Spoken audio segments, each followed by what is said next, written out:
babalutin niya, yung unang balot, tapos lagyan ng betadine yung katsa. Yung katsa din sa kanya babalutin ulit. Para yung betadine mag-soak doon sa sugat. Tsaka yung katsa para hindi dumikit doon sa ano. Sana tumikit yung Huwag kang magpakiskit, puta. Kasi pag bigla niya, pipilitin niya dapat hindi nakadyan. Siguluhin niya na pag kaya pagbalik mo, kaya dapat nakakaroon. Kaya paglagay niya, katsa, para hindi na bumalik yung sugat. Hindi niya igagawin niya, nakaganyan na lang yung balat niya. Yung babalutin. Hindi nga, lagyan ng betadine. May balat bumabalik eh. Maganda yung bumabalik pa rin eh. Matutubol kill ka na naman. Triple kill ka na. Pero karamihan kasi, successful naman yun. Kasi pagpalo, yung lalo na kung medyo may edad ka na, may level. Kasi yung ulo mo, yung ulo ng spaghetti mo, medyo malaki na. So pagpalo niya, yung balat mo, automatic ganyan na yan. Ganyan lang yan. Dapat isang tunog lang. Pag mga nakakarinig ka ng tok-tok, ganyan, ang pangit lang sa tok-tok, ay sa pok-pok. Yung lambi mo dito eh, parang kang baka. Ganyan sa akin, nakaganyan yung parang baka. Pag tumatanda ka, nakaganyan lang yung pag habang tumatagal, kalaylay lang yung Parang baka eh. Hindi katulad sa doktor gupit, tinatahi kasi yun. Sa doktor kasi, hindi lang ganyan yung tayo ng doktor, putol ng doktor, di pa tayo. Minsan bikat yun. Talagang putol dito sa putol. Isa akin, pabilog eh, parang bulaklak. Maganda nga yan para Pero naman yung ibang doktor talagang meron na German daw na talagang pinuputo nila yung buo. German cat, parang puto. Pero hindi na yun. Sa mga special lang yun, pero sa mga... Yung German cat naman kasi meron na silang aparato. Oo. Na meron na talaga. Sa ano naman, sa mga... Yung mga tulip drive naman, usually bikat lang yun ang dalawang Lupit lang talaga. Lupit lang yung dalawang lupit. Puputulin lang yun, kasi sa pupo, isa lang eh. Sasangkalan lang ng kawayan na yun. Sa India, walang ano no? India, Nepal. Kayo, yung habang naliligo kayo, yung taga-popcorn, tatlo, gagawa na yan ng sangkalan sa, nag-uukit na ng sangkalan yan, doon ng kawayan. Pag-ipisit yung kawayan yun. Kaya naman kalaki yung titi mo. Sige, tataw-taw na yun.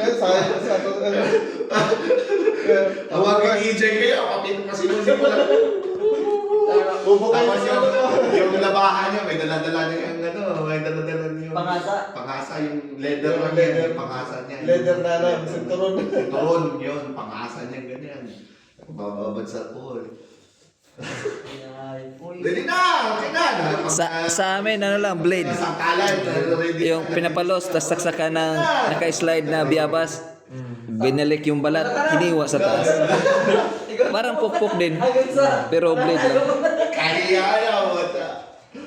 Kaya kung kasi kasama na kayo una, kaya lang, enjoy lang ako, tatawa-tawa pa ako, napahiya na ako, nandun na, say, ikaw, ba't ligo-ligo ka, pasabi-sabi ka, wala ka pala Nakantsawa na. Sa amin, blade lang. Sabay kami ng kapatid ko eh. Lalaki ka nakamuyahan na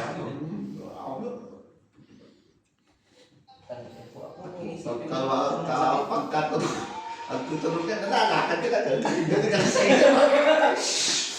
Lilinis na yun. Pero kung isipin mo, parang masakit yung pukpok.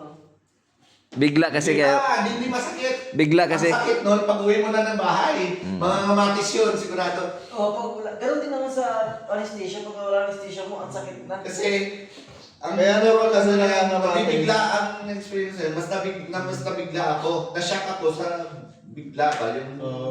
May mga pa naman kasi, bawa ako magtutuli, tapos ang tutuliin yun. Kukwento-kwento ko muna. Nilibig ko ba? Aaliwin ka? Oo, tapos mag-ano, uy! Ang ganda naman ng iyo.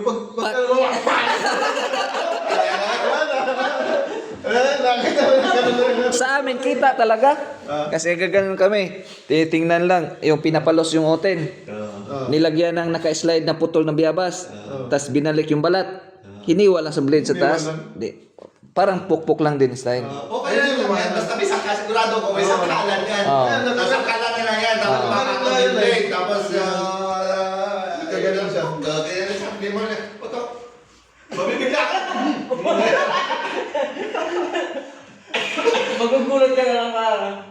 maririnig mo na parang pitik lang eh. Uy! Mabibigla ka lang. Okay, tayo ka na. Bilang manginginig na ang katawan mo. Ay, tsaka na. Papunta ka pa lang, yung narinig mo, Ma! Nanay! Kaya-iyak kayo, di ba?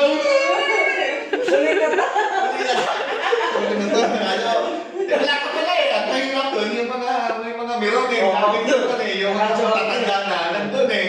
Oo, may nagpaparbit yung nagluluto pa ng sumpaya doon. Yung lahat eh, parang isang buong tambay ng mga barangay doon, nandun sa gilid ng ilog.